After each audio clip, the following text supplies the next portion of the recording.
back to another Epidose of these crazy people that just eat meat and can't stop talking about it. Justin and I are here to talk about all things animal based. So, what's our topic today, Justin? Yeah, today our topic today is how we're going to smash the globalists. How we need to get back, how we're going to take back the country and take back the world. I like it. Insert vitamin plug of your choice. There you go. Thank you very much, everyone. Please leave a comment, like, and subscribe. I think we're putting out videos more regularly again. It's feeling good to be back, kind of more on a regular schedule. Appreciate it. Appreciate little comments, little likes, dislike, even though YouTube took those away. Um, and got social media down at the bottom. We started doing a few other different plugs, see what else we have going on, and content ideas. What do you Yeah. guys want us to talk about? I think we both prove between the two of us, and when Joe's here, the three of us, and we're we're lining up some guests soon coming up too. That'll be coming on as well, so be excited for that. But I think there's a lot of knowledge between us, a variety of different topics. And I think as you guys may have noticed that it doesn't all have to be centered around carnivore. I think we're pretty good at bringing any kind of topic into carnivore. But we are content creators. So what content do you want to see? There are videos in the past of me taking off my shirt. If Oh, yeah, I forgot that's about that. if that helps, I'm not opposed. Mask on, mask off, glasses, no glasses. Now there's two things that I'm not sure up for debate. That is first, forcing Tom to wear pants. That's the first one. What? Um, the second one, At least I got shorts on. I'm no Raymond Nazon that sits around in my boxers while I'm recording. the other one is getting Tom to shave the nose broom. You know, I You want think me to try shaving it off? I think those are the two that are probably off the table. I'm I could shave guessing. the mustache off. I don't know. How weird do you think that would be? You should do this Hulk Hogan. Well, have we talked about that on the air, by the way? Maybe not. All right. Well, let's start with that since it came up. We're talking about Hulk Hogan. Yeah. So one day I was wearing a yellow tank top and I pulled into the parking lot at the gym, sunny day. And this guy comes walking out of the supermarket. I think he worked there. He goes over to my car and I'm on the phone with Justin. So Justin hears this whole conversation. This guy comes over and he goes, "Are you Hulk Hogan?" And I'm like, "No." He's like, "Oh, are you sure? Are you? Oh, you are, aren't you? Can I get your autograph?" And I'm like, and Justin's like, "Did that guy just ask you if you're Hulk Hogan?" And I was like, I, I'm thinking, I guess I should be flattered. I mean, dude's usually in great shape. Haven't seen him lately. I know he's still around doing stuff, but haven't really followed him. So, anyways, yeah, this guy walks up to my car and thinks I'm Hulk Hogan. And granted, I'm not exactly driving a flashy car. I'd imagine Hulk Hogan has a lot of money, probably drives a much nicer car. And he's 15, 20 years older than me. I don't know. So, on one hand, I'm flattered because, Hulk Hogan's a famous, well, he was primarily a wrestler, right? But he's well built, Yeah. very muscular. So, but yeah, I'm glad Justin was on the phone to witness the magic of somebody mistaking me for Hulk Hogan. Yeah. Definitely. Well, the well that's I think that goes right into our first topic of the evening. It's one of the benefits, oddities, tragedies of living in Los Angeles. Mm. And speaking of Los Angeles tragedies, of course, our heart goes out because we are both West Coast represent SoCal boys. Me originally, Tom still there, Inland Empire for life with Tom apparently. Um, and they're going through it. You guys are all going through it with the smoke and the fire. I'm seeing it on TV. It's, you know, you got the Palisades. Last time I saw, there's like 7 or 8 different fires. Like, you know, They luckily come where and my, go ahead. they come and go so fast because like all of a sudden there was a fire in Colton, and then there's news on it for like 12 hours, and then it just disappeared. I assume it's out, but there's so many other big fires, and I was literally seeing like homes that were completely burned out, and it's like, oh damn, and then no more news. And then of course a big one for me is the Eaton Canyon fire because that's where I grew up. So Mm, that burned through the neighborhood I grew up in. And of course, my sister and my dad were texting me, "Oh no, the old neighborhood's on fire!" And then, of course, I still have a few friends there. Especially my sister had some friends there, and they all had to evacuate. And mm. we're seeing stuff that we grew up with just go up in flames. I don't know if the house I grew up in burned or not, but I have some friends in Hastings Ranch, and the fire literally stopped a block from their house, and they can't leave. The National Guard's there. If they drive out, they cannot come back. They're allowed to walk out and walk back in. Unfortunately, they live close enough that they can go to a restaurant or something. I don't know if there's any supermarkets close enough, and they're not allowed to use any water. They're not even allowed to brush their teeth. Oh, So, anyways, yeah, it's real. And then closer to where I live, a lot of the areas are blacked out. There's no power. So, driving through like Corona and Norco, and there's chunks of it that haven't had any power in a week. I mm. stopped at the supermarket on the way home from the gym the other night, and I was talking to the cashier. I was like, "Man, it's really quiet." She's like, "Yeah." She's like, "Everybody's staying home because most people don't have any power." And this was a Stater Brothers I was at, and it's technically in Norco. And she's like, "Yeah, our other store over here, they don't have any power, and they're no generator, and that store apparently was running on a generator." Oh, And on the way home from the gym tonight, I saw trucks delivering giant generators to some of the businesses in Corona there. So and they all the trucks had out of state plates. So I think they're trying to get, they're bringing in generators from out of state because they're in short supply. I'm guessing. I didn't do any homework on that, but that appears to be what's going on. So some places don't have water. Some places aren't. You're not allowed to use water if you have it. Oh, I know. My friend said that they got in Hastings Ranch. He said that they were turning the gas off for obvious reasons, yeah. but he said there was just enough gas still on the line that they were able to cook breakfast. So, anyways, yeah, no gas, no water in some areas, no power in some areas. And where I live is quite a ways from any of the active fires. So it's shocking that there's no power. So, anyways, yeah, it's a big deal. And of course, the air is full of ash. The wind was supposed to die down last night. It was like 6 p.m. last night, and 6 p.m. this evening, it was still pretty fast, blowing pretty hard. I didn't see any 100-mile-an-hour gusts lately, but it's still blowing like what we call the Santa Ana conditions, right? Where it's relatively warm, dry air.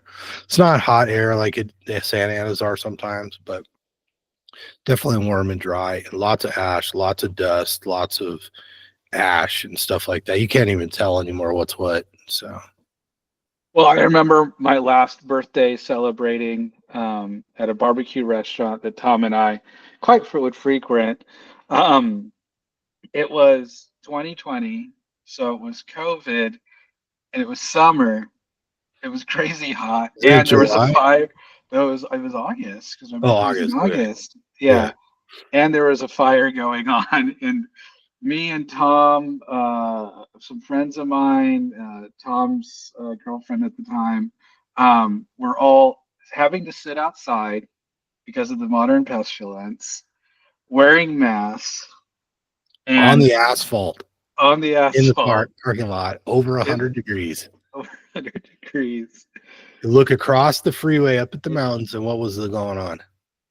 With this big fireball like a volcano or something in The the mountain was sky. on Yeah, fire. The yeah, ash is raining down. yeah. Yeah. So we had to sit outside with masks on. with in 100+ degree heat on the asphalt or blacktop, whatever you call it, tarmac, and try and eat. Yeah, just sweating, just pouring sweat. And then, of course, there's ash in your sweat, right? yeah. You can So, make makeup and stuff. You can start doodling on your face or on the table. yeah. That So was yeah. You, why do you I live? needed a stiff drink to get through that meal. Everything going on. That was the time. It was never forget kind of thing. Not sure if we have pictures. I don't think any of us. We're not big taking pictures people. Oddly enough, I don't know if we have any pictures. Yeah, I don't know. I have to look back. What year did you say that was? It had to have been 2020. Okay. So 20 August 2020. I'll see if I Yeah, can find any pictures from them because it probably we must have taken at least one or two. I hope so. I mean, just the Especially with the comedy of it was just sweating bullets, yeah, trying to eat barbecue yeah, in the sun too. No, yeah. there wasn't any shade. No. Oh man, that was intense. Oh First world man, problems, right? yeah. Over here in the Midwest, opposite problem. Snowed in. Uh, was not required to work for the entire week. I work a Tuesday through Saturday. I did go to work today. So almost the entire week of no work, paid day off after just coming off vacation, a paid vacation. So I've gotten 3 weeks of paid vacation in the last month. So Wow. yeah, we were snowed First world in. problems. We got 10 or 11 inches. My car was snowed in. My wife's car was snowed in. Um, the roads were a mess. I did go out the first day after the snow. Me and my wife went out. It did look kind of apocalyptic. The snow, the roads are still pretty wet and slushy and snowy and icy. Uh, and there were a couple of cars that I guess through the night or through the storm had gone off the road and into a ditch, and they were just like covered, like totally covered in this ditch. So it's like I hope they got out. Like I don't know where they went, but hopefully they got somewhere. Um, because at that point, emergency services even have difficulty like getting to you at some point, right? I mean, I'm sure they do eventually. Yeah. Uh, So yeah, kind of an opposite problem, and seeing the fires start then in California was like, well, what would I rather deal with? Having to shovel snow and you know, and personally, I think snow is absolutely beautiful. I Mhm. actually really like the winters. No bugs, which I was talking to a coworker recently, is that like Yeah. when it snows, when it's this cold, there are no bugs. There might be the Yay. occasional something in your house, like a house spider or something. Yeah. But I don't think I've even seen one of those this year. It's That, like, and you go outside, like there's no bugs, there's no flies, there's nothing, which is really nice. so I love go ahead. I love on the trees, the snow and the ice on trees. I think Mm. trees look really pretty that way. Now, of course, the worst part about it is the traveling part. Driving in it sucks. Walking in it sucks.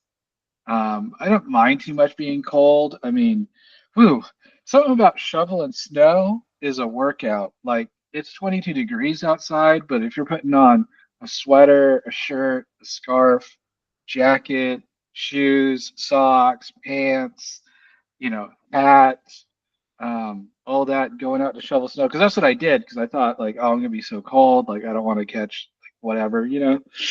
And half hour into shoveling snow, I felt like I was in a sauna under all that. It's just like, I want to take off my gloves and I want to like now they at the same time the funny thing is that that's also the beginning signs of hypothermia, right?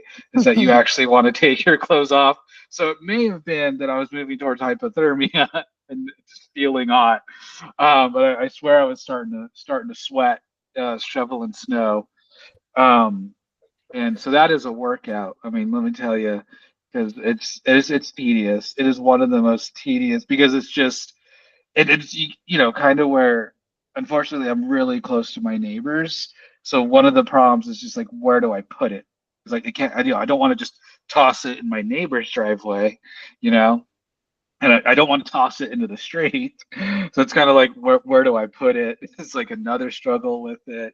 Um, and so, yeah, I don't know. It's kind of a toss up. I think it when it really comes down to it, I think is a matter of how long each of these things last. And both could last like weeks, right? So, like big fires in California, 2, possibly 3 weeks before all of them are contained, possibly longer, and snow too, right? So, like snow again, 2 weeks, 3 weeks, a month longer. So, I think for me, it has to be how much time. I think the point that snow and ice has over the fire is I have sinus issues. I get headaches from inhaling all that smoke. Um, I think for that reason, I'm voting the freezing cold being snowed in for a couple of weeks or a week over dealing with fires for a week or longer. So I think that's my vote. Leave a comment in the comments what you would take. Would you take California fires or would you take Midwest snowed in style like so because my state was on the news very briefly, and then just like California, it's just like it, boom, fill up the entire news cycle all over again, and no one cares about flyover country. Um, Part of my survival here is I did break into my emergency ribeye supply, so Mm. I did I was eat a going to ask couple you of. how has the snow affected your meat based lifestyle? Yeah, just cooking a little bit of everything. I've made salmon, I've made chicken thighs, I made a couple ribeyes. Um, I think I even made some short ribs, or that might have been right before the snow. Some sirloin tip, bunch of that. I've made chicken and steak tacos. So tell us about like the hassle of getting into the store in the snow and how much did you have to have on hand and all that stuff? Um, I usually try, so I've got like a small freezer in the garage, and that's usually pretty stocked for Mm. I'd say at least 2 weeks to a month of a variety of meats. Oh You know, wow. I've got a lot of bacon in there, I've got steaks in there, I've got hot dogs, I've got salmon in there. And that's usually, I don't know, I just buy up when stuff's on sale or when I see it and things like that. So I'm usually pretty well prepared. Again, if the power goes out, that's a whole other situation. But as far as actual, as long as we have power, able to cook and able to keep it frozen, it's not a huge. Got burger patties in there too. Probably even just some ground beef, chuck roast. A whole chicken is in there, I think, at the bottom. Some lobster tail is in there. Oh, Um, poor thing. so I could have really gone have a bougie snow in and had steak and lobster, but um, Did you put some butter in the freezer just in case? I used to. I just haven't been buying that much butter. I've kind of Yeah, you should been be ashamed to eat those lobster tails without butter. I'm just saying. garlic butter, right? Yeah. um, what was the question? No, that How wasn't has like the a snow big. affected your meat-based lifestyle? That was the Uh, question. not really. I mean, it You're just, prepared. I'm prepared. Yeah, that's so. I mean, I keep well stocked on meat, which I think is a carnivore rule, both on meat that's cooked and uncooked. Just make sure you're well stocked, kind of at all times. Because can it go bad? In theory, but I mean, me and Tom have had some steaks sitting from your freezer that was like 2.5 years, something like that, and Yeah, we they're had some fine. old ones that were vacuum packed and they were fine. Yeah. Yep. And so I don't know. Maybe if you're that much of a snob, maybe you can tell the difference. But I mean, I've pulled stuff out at a year plus, and oh, I forgot about this. Or like, what cut is this? Let me defrost it first and heat it up, and so I can remember what this was supposed to be. Um, I've got some pork chops in there that I don't know if I'm ever gonna eat. To be quite honest, I had like they were really cheap. They were on sale. I had a hankering. I bought them, ate like 4 or 5 pork chops, and was just kind of like, okay, that's enough of that. Really, it's not that appealing. I don't know, it's too dry. Pork is There's a lot of cheap cuts of pork, but I just can't find a way to cook it efficiently without Well, it coming out dry. tell you what I've been doing. Okay. I go get the smallest pork butt I can find because what I do is just put it in a crock pot. So I've got a good sized crock pot. It's an oval shaped one. I don't remember how many quarts it is, but it's pretty big. But it's kind of, I must guess, the pork butts I've been buying.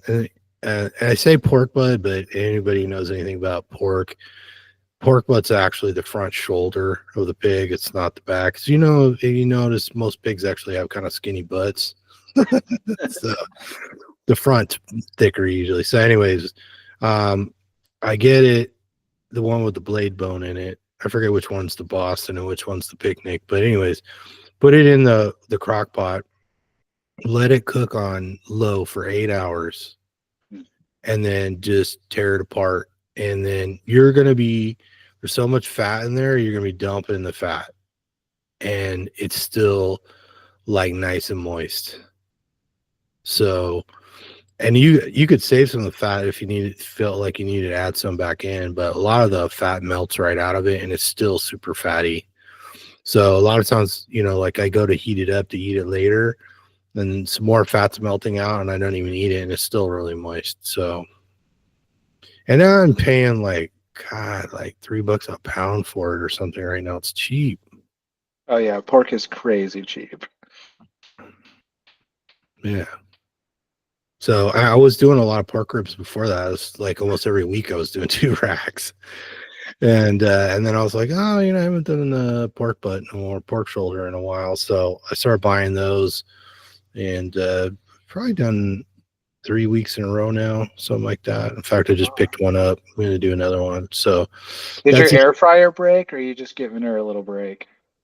no, I still use the air fryer, but it can't fit a pork shoulder in there. So I mean, I suppose if you cut it into chunks, you could get it in there, but I don't know if that would come out very well though. yeah, I don't know. You could try a chunk of it, but yeah, you just cook it a long time on low, and then I don't even really season it much. I don't put any salt on it or anything. I put some hot sauce on the outside, or maybe a little liquid smoke or something. That's it. And then, because you can always put some seasoning on it, and because it's a lot of meat, and do you want it all to taste the same? I kind of like a variety. So if I'm gonna, well, 9 times out of 10, I just eat it the way it is. It's delicious. Variety. I thought that's a dirty word in carnivore. And the other thing I do is that sometimes I'll take lunch meat and make little pulled pork tacos. So I'll take a piece of ham, put some pork in it, eat it like, roll it up or eat it like a taco. It's good. That's like some I don't know, uh like putting pork with more pork wrapped in pork and Yeah. then eating it. Mhm. Yeah. It's good stuff. So there you go. There's something cheap and easy. Doesn't Cheap get easy. much easier than putting a big chunk of meat in a crock pot or a slow cooker. Just let it roll. Yeah, yeah. I mean, because I came from, let's say, lower means, growing up, had some financial struggle in my childhood. And I mean, I ate a lot of crock pot meals. I mean, that was a staple at the house with carrots, potatoes, pork shoulder, or like beef chuck roast or something like that.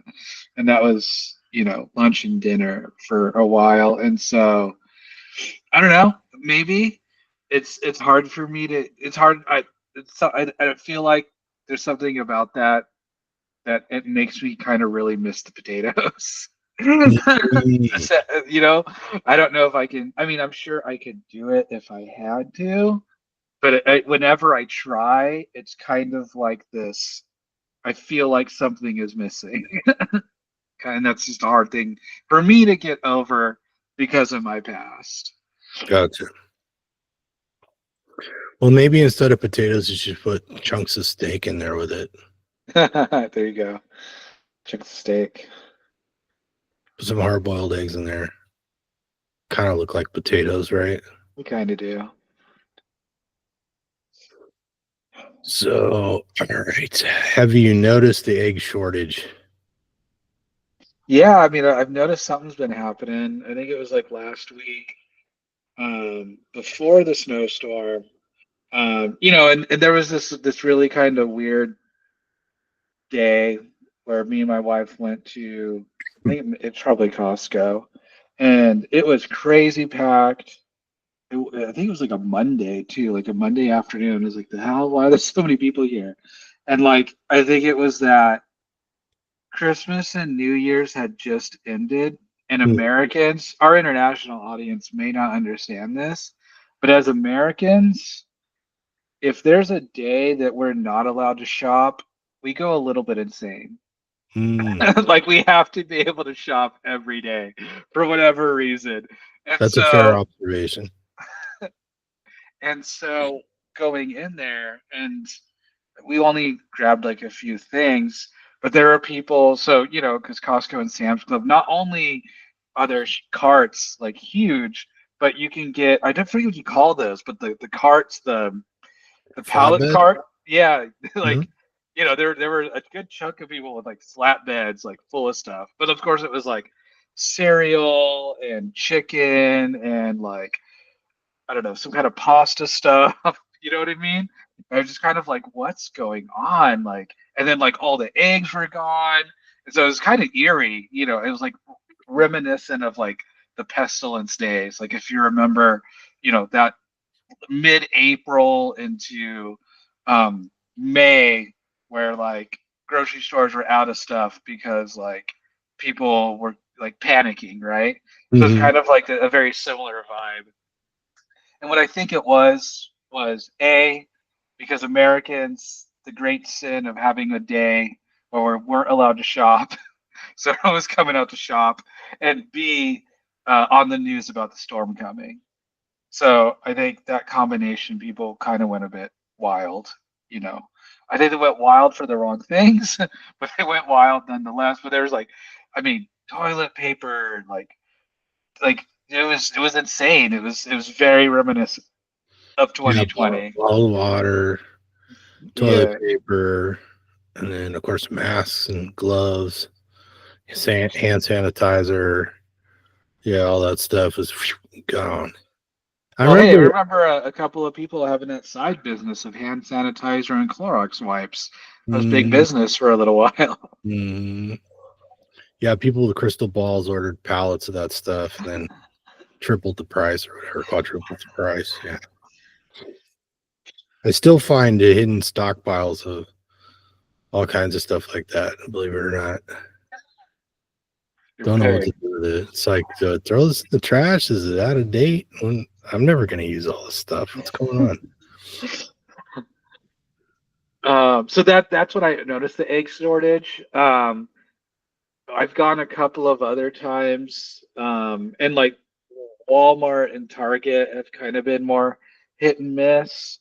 Hmm. The other bigger stores, they've had them, just like less variety. So like they had mainly today, they had definitely the big flat, like the 5 packs or whatever. That was like $17. And I think they had like some cage-free eggs, but they didn't have like the pasture-raised eggs, which sometimes they have. Yeah. Um, at the same time, though, I've noticed at both Sam's Club and Costco, because I'm bougie in the Midwest, so I've got memberships to both. Um, Hmm. ooh, yeah, right. Fancy. I'm paying $200 a year to go shop at two stores. I don't know how great of a deal. Anyway, that's for our budgeting episode. We'll break all that down. Um, but I think there's some contracts going. I don't know, but there's like a lot of product that used to be at both stores that has either gone to one store or completely switched to like a different brand or different product of something similar, um, but not the same. So I don't know. It's like new contracts, and so I want to say a chunk of stuff missing could be also possibly also contract negotiations, which if you're those bigger stores, you've got to constantly hit certain price points and logistics and inventory, right? And if you have a contract and you're not hitting all three of those, that's a problem, right? And that's I'm sure that's difficult on both sides to accomplish that. It is quite the feat. But and for more on that, if you want to go down a rabbit hole, there used to be an amazing store in California. Absolutely love the store. Do you remember Fresh and Easy, Tom? Hmm. Right? And Yeah. they were the first ones where it was like they could save money through bagging your own groceries. Like that was their big thing. And they had kind of a great variety. They had a kind of great everything. And their prices were generally lower, especially when they first and they blew up, right? Like they blew up quite big and then just one day collapsed where they just all shut down what felt like in a year, maybe even less than a year, they all shut down. What had Mhm. happened is they mismanaged logistics and they didn't it was either they didn't have big enough warehouses or they basically didn't have a way to store and move product at the correct rates of the need at the various stores, and that ended up being their downfall. So it is a huge, like, important thing, that it can completely destroy a grocery chain or what have you, a market very quickly. So if you want to go down the fresh and easy rabbit hole, there it is. I think they would have done very well during the pestilence. They just didn't make it that far. I want to say they shut down like 2018 or something, but they were on for like 7 8 years for a good Mhm. chunk of time. So R.I.P. to Fresh and Easy. Yeah. I don't remember Mm. them having too much meat. I remember them having meat. They always had great sale on meat that was like about to quote unquote expire or whatever. Like you could grab some fantastic meat. Yeah. Did you notice? I noticed, primarily that there was usually eggs on the shelf when I went to the store, but the variety wasn't there. So, in California, it's got different laws on how chickens could be handled and stuff like that. But they have the generic white eggs, then they have the cage-free eggs, and then they have the pasture-raised eggs. And all the pasture eggs and cage-free were gone, and all that was left was the big boxes at the big stores. The supermarkets still seem to have most of their variety. But then I noticed that there was less chicken and probably less, definitely less chicken, but it seemed like there was less pork as well. But then I'm wondering if more people are just buying the pork because the chicken wasn't available. Right, yeah. And now thinking back, what I don't it was again within this last week and a half. So they were out of eggs at Sam's Club. Uh like most, there's a Walmart next to this particular Sam's Club. I ended up going to that Walmart and I did grab a couple of dozen eggs. I think they're even the pasture raised ones or whatever, the fancy eggs. Mm. Um, and there was a dude that pointed at me and was like, "Oh, look at this guy! Like he's grabbing him up." It was like I only had 2 dozen. Like I wouldn't say I was like egg hoarding or anything, and it didn't even occur to me that people were wigging out about the eggs. The other part of it too, right? On top of snowed in logistics, contracts, fires in California, the bird flu's back, right? The H1 is it H1N1 or H1N5 or is it a new one or Yeah, I'm not even sure which bird flu it is. and I So, think they've been having to call like a bunch of chickens due to that, I want to say. So that's been a problem as well. mhm. Um, and I think people are a little scared, possibly, but I think people are more scared of fire and being snowed. And I think those stories kind of overtook the news. I know Mhm. there's been one person that's passed away from quote unquote bird flu. The information that was given out was that I believe it was female, age 65 or older, Mm. many comorbidities that weren't listed. I don't know exposure. I haven't looked that much into it. So one person has passed. I'm not scared yet. We'll see. I think it's a good idea to keep an eye on such things, but it's hard to say what your particular outcome would be with encounter with any particular disease. But I think that's why Tom and myself do our best to be quote unquote as healthy as possible. You know, sun, exercise, sleep, eat meat, keep the extras to a minimum. Just stick to the basics. Yeah, Um, avoid the seed oil, avoid the fruit oils if you want to go there. Avoid the tropical oils, avoid carbohydrates, avoid grain, avoid sugar, avoid starch. Right? I mean, that's basically what we do. yeah, avoid vegetables. That's kind of seems Fruit, to be vegetables. more, yeah, more person dependent. Hmm. Yep. So let's see.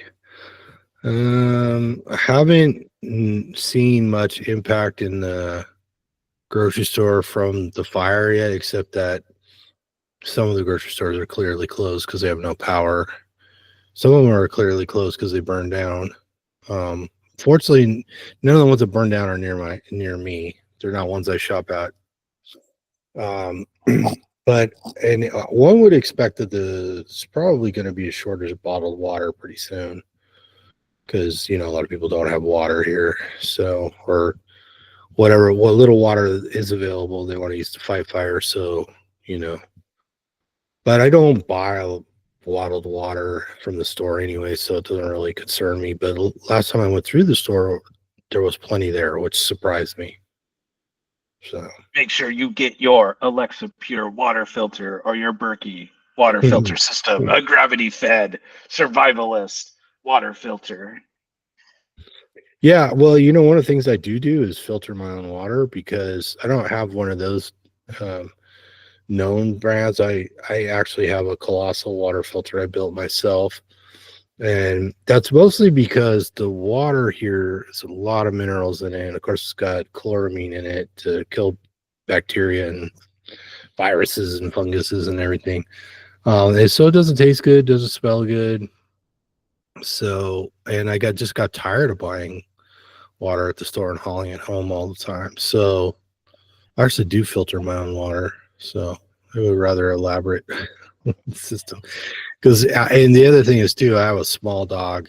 It's well known that the hard water is particularly uh, problematic for small dogs. It tends to give them kidney problems. So both of us are drinking heavily filtered water. So you know, Come to soon, maybe at a different comment if you'd like to know Tom's water filtration as his homebrew. yeah, it's just a series of filters. I have a lot of sediment filters since there's so much sediment in the water here. And then there's if you have a regular RO filter, the rate at which it filters water is really slow. So I have multiple RO filters that pass through, and then finally, for good taste, it goes through activated carbon to get rid of all the stuff that smells or tastes bad. That is, you know, can pass through an RO filter, reverse osmosis filter. So it's something like that, and it's an accumulation of filters and parts and stuff that I've had for a while and added on to until I got water that tasted just the way I wanted to. So there you go. Now, you did mention reverse osmosis, and this may not be the video for it, but I remember reading or hearing at one point that reverse osmosis gets rid of the minerals in the water? Well, anything, so it's basically a membrane filter, and the holes are roughly the size of a water molecule. So anything larger than a water molecule gets filtered out. So, and normally you would install something like this under your sink. I didn't really have a place for it, and I'd have to swap out the sink and everything. So I just hook mine up and filter some, like water, every couple of weeks or so. Just let it run and fill up some big containers. Um, so um, the there's the half the water doesn't go through; has to be expelled. And normally that would just go down the drain if you installed this under your sink. So you wind up with 50% of the water basically being wasted because it carries away all this. The half the water has a bunch of stuff in it that is too big to go through the filters. So because I don't have it permanently installed under a sink, I can do it. I basically do it outside, so all that extra water just goes to my lawn, which is kind of nice because there wasn't really a practical way to plumb that anyways, because I'm on a concrete slab and all that stuff, and Yeah. there's no way to really run what they call the affluent or discharge out to the yard. So that's one advantage of doing it that way, is at least the leftover water is watering the yard. So Yeah.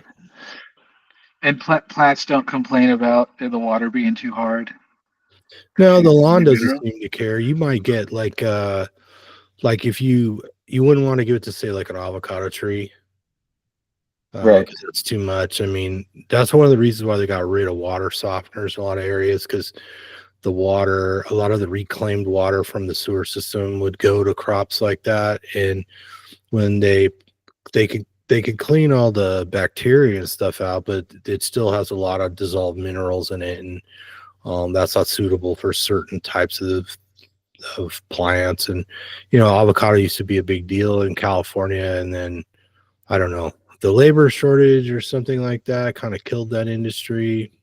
And so now most of our avocados that you buy at the store come from overseas, and hopefully we'll get that back. Maybe Yeah. we'll get um, the avocado industry back, because I'm sure most of those trees are still there. There wasn't any seasonal labor, because it's like whatever it takes, a short period of time. You go in a week, they've harvested everything out of avocado grove, and then they got to move on to the next one.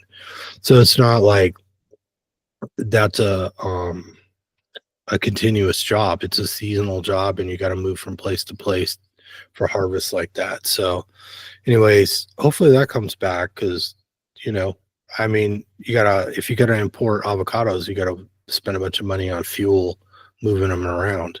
you know Well, yeah, and hopefully the avocado to mammoth industry will start to pick up. yeah, Um, we gotta feed those woolly mammoths something. And I mean, this is probably where I should make my confession. I got some beautiful avocados from two different neighbors, and I'm gonna eat them. So today I ate tuna with avocado. It was there you amazing. go. Yeah. That is. So go Was ahead it and tuna from another neighbor? no, that tuna's Oh, gone. So yeah, the wild caught tuna that my friend caught, I ate it all. This was just store bought generic tuna. So now, Tom, in the fires, how's the gym looking? Are they closed? Are they open? Depends. Or are people still keeping up with the routines? People hitting their inhalers a little more? I have noticed, I mean, I've been sneezing because there's so much stuff in the air. And a few nights ago, it's just driving up the street, you're like, holy crap, there's so much dirt and smoke blowing around. Like it looks like something out of a apocalyptic movie sometimes. And I don't know that, I mean, you grew up with the Santa Anas, but I'm just Yeah. gonna say Santa Anas are a condition, a windy condition that we get here. And I'm sure Justin saw uh semis that were flipped over and stuff like that. But 100-mile-an-hour winds. I don't know if I've ever seen it blow that fast before. And I mean, 30-mile-an-hour winds are fast. Yeah. 60-mile-an-hour winds are insane. And then 100-mile-an-hour winds, it's just like, what the F is going on? You're literally like, not only is my car shaking, but I'm wondering if it's going to just strip the paint right off of it. So, dirt was blowing in the, like, you walk up to the front door and there's little deposits of dust that have been forced through the corners. I opened the car door on one of my cars. It's well sealed.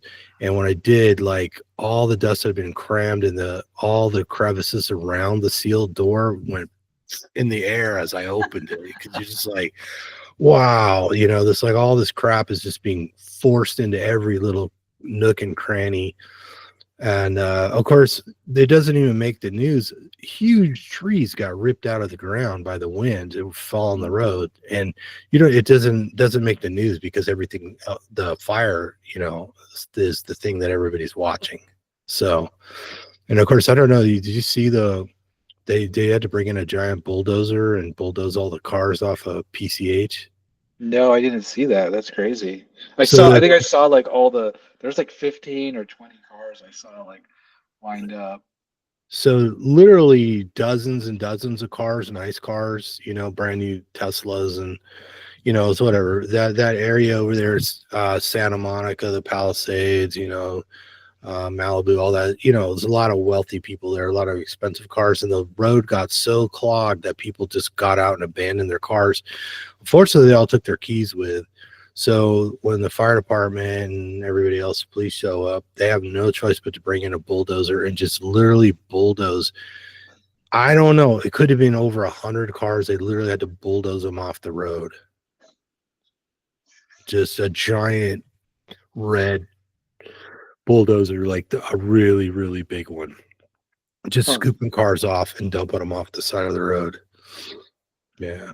So, anyways, yeah, I used to get in this argument with people all the time because I know quite a few people that were in survival. We called them survivalist groups back in the day. Now everybody's a prepper because there was a TV show called Preppers.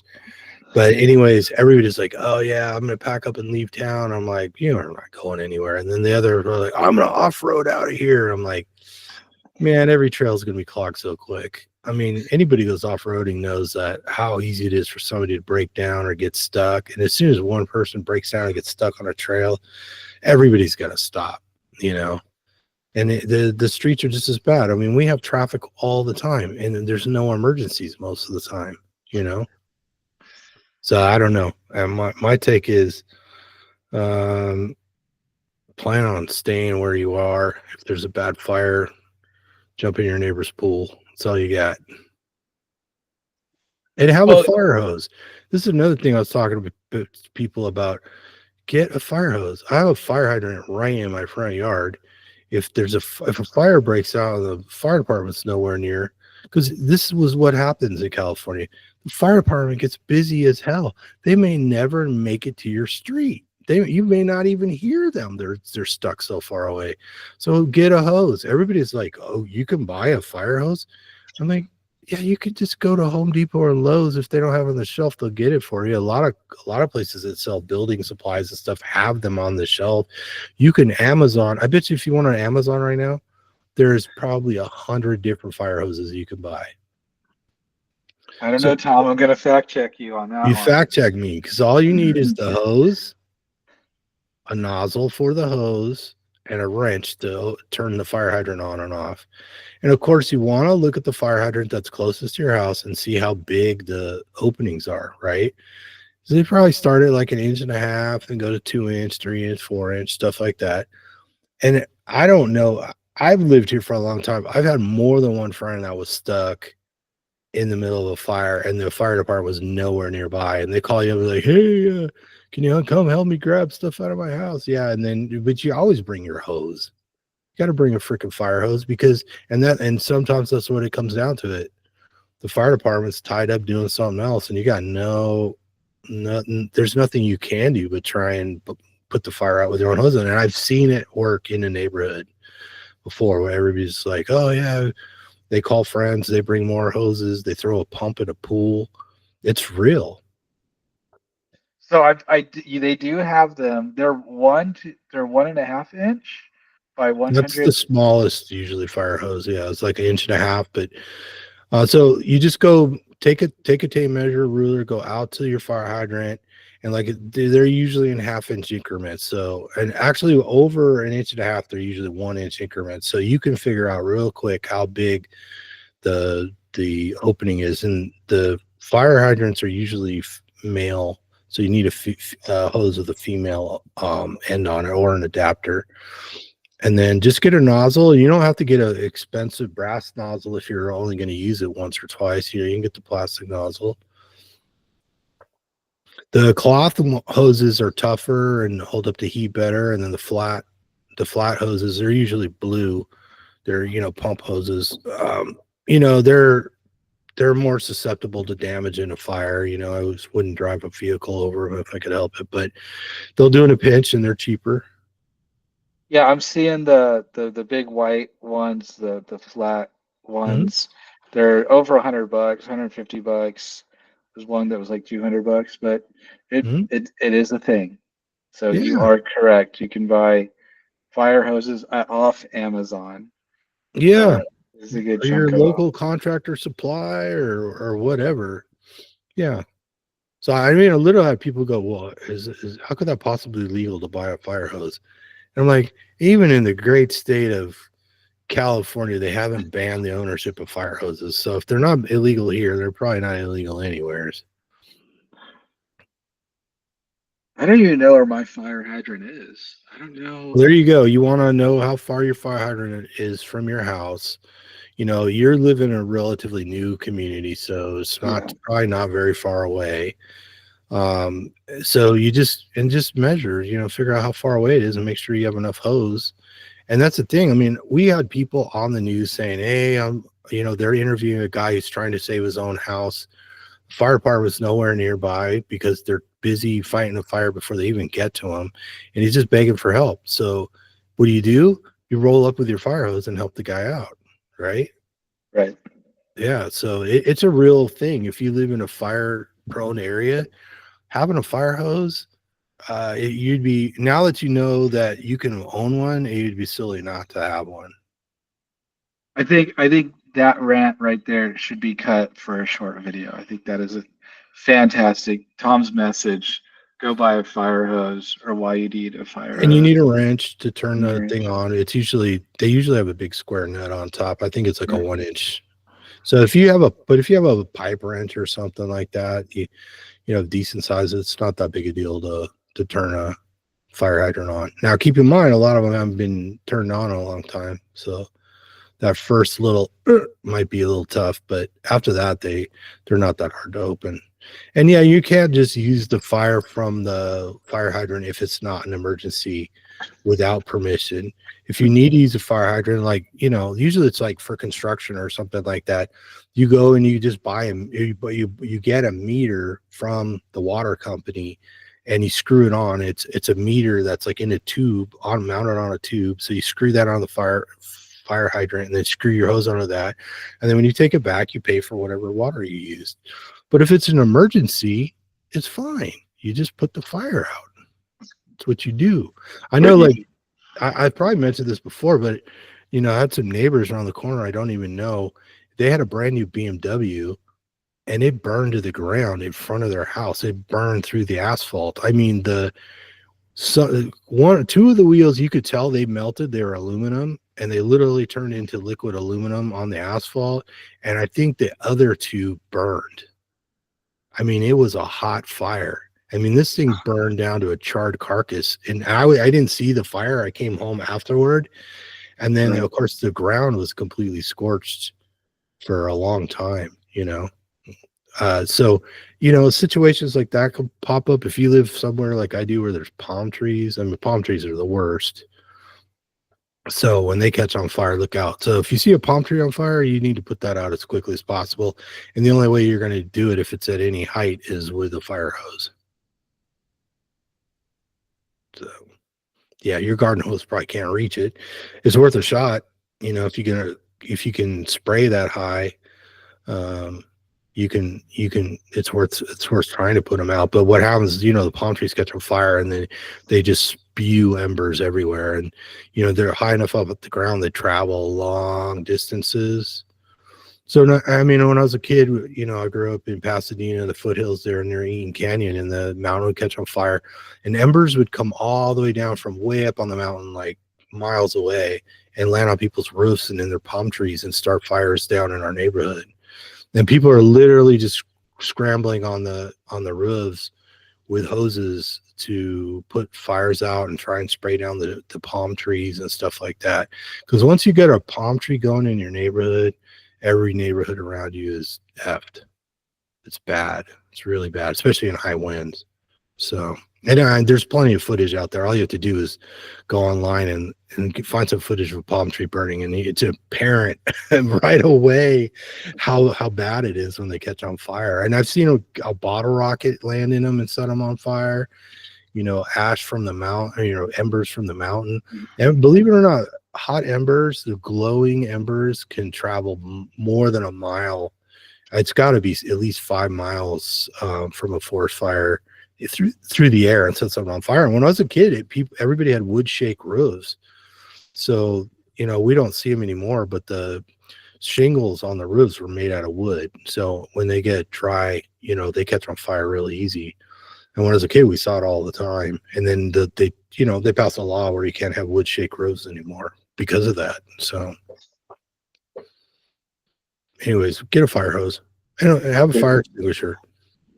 Yeah, And if you cook a lot in your kitchen, another cool thing to get, they sell glass blankets, and then they're folded up in a little package, and then you store them in your kitchen. And then if your stove catches on fire, you just open it up and throw it on top, put the fire out. Piece of cake. It's the same glass that, if anybody does fiberglass work or whatever, right. Just get some glass weave from them, just fold it up, keep it in the cupboard. Stove catches on fire, just throw it on top, boom, out. No mess, nothing. So don't catch on fire. I think we need to do new segment, Tom's safety tips or Tom's emergency preparedness. And another thing you can bring out there is a steak or something to cook right out there on some fire. Just don't mind the smoke and ash in your food if you don't mind that. Yeah, we need like an extra long fork or something. So There you go. because fires are hot, you don't want to stand too close. You might have to stand behind a glass blanket, stick your steak out on a long fork. We should try that. There you go. But I mean, that's the Awesome. thing. If you got a glass blanket and your steak pan catches on fire because your butter slopped over the side or something, you could throw the blanket on the fire, put it out, and save your steak. There you go. I mean, what could be better? No brainer. Saving steak, saving lives. Steak. Yep. That's what I'm saying. I unfortunately do not have snow tips. So, years in the snow. Just You gave me one the out. other day. You said buy the salt and the cat litter before the heavy snow because it gets hard to get to the store to buy it once it snowed. Yeah. Once it snows, yeah. Get your cat litter on hand, even if you don't have a cat. Yeah. Even if your poor cat ran away.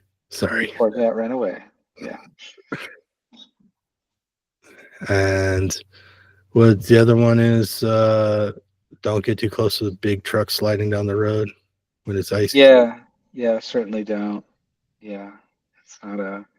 I saw a Walmart truck. I don't know if they were trying to back out or back in, but it was a straight up semi, and they were having a time of it. They were completely blocking the road. I don't know if they were. They were trying to swing all the way out, and they just were hitting this brick of ice, and they just were not. It was like, this is going to take a while, so we had to turn around and go like a different way. But still it's causing some disruption. I don't know. I forget how truckers get paid. I think it depends. So I hope he's not losing cash on that. I think a lot of them get paid by mile, right? Yeah. Yeah. but he wasn't stacking on the miles, that's for sure. Well, I mentioned that the big trees getting blown over didn't really make the news. You know, the thing that didn't make the news, all the trucks that flipped over. Right. And I don't think anybody's too surprised when like a 50-foot trailer that's empty gets flipped over. But there is one video, one photo after another of semis with shipping containers on the back. So Oh even yeah. an empty shipping container is really heavy, right? In the thousands of pounds. They're steel, right? Yeah. And I would suspect a lot of these weren't even empty, and that they were blown over all over the place. So that's another tip. If you're in California when it's really windy or somewhere else that's really windy, don't drive on the downwind side of one of those trucks because they flip over all the time. Oh yeah, and that will crush you and your car, like kind of no matter what you're driving as well. Yeah, you're probably not going to survive that. So, Yeah. Dangerous world, dangerous world. But hey, that's why we eat what we eat. Get flexible, keep flexible. Make sure you lift heavy in case you gotta, I'm pretty sure Tom could, if he had to, might be able to lift a car off somebody. small car, maybe Small, the corner, one corner. at least get it up an inch or two so you can roll out. Yeah, when I was in school, we used to play a trick on this guy. His car didn't weigh very much, and you could grab it and drag it and turn it around the wrong direction. And we did it to him a couple times. So it's possible. It's possible. Once you find out you can just turn somebody's car around. Hmm. Every opportunity, right? Right. That's a pretty fun prank. That's pretty good. All right. Especially when So they get a ticket for parking yeah. the wrong way. Oh no. I hope you helped them pay that ticket. Of course. Oh, okay. Sort of, So you maybe, kind of. I don't know. I'm a college student. Who knows what happened? Oh man. Well, you ready to wrap it up? Is that Yeah, let's wrap it our up. show today? Hmm. Well, thank you for joining us every day. Make sure you hit that like button. Make sure you leave comments about any of the comments. Are you getting a fire hose? Are you getting some cat litter? Would you rather be in the icy snow, or would you rather be during those fires in California? If so, what would be your go-to meal? What is your disaster preparedness meals? What's your MRE? Um, yeah, just keep eating meat, feel better, and whatever you do, don't Don't fall fall down down the the carb carb hole. Hole, hole, hole, hole, hole, hole. Thanks for hole, watching, hole. everybody. Thanks for watching.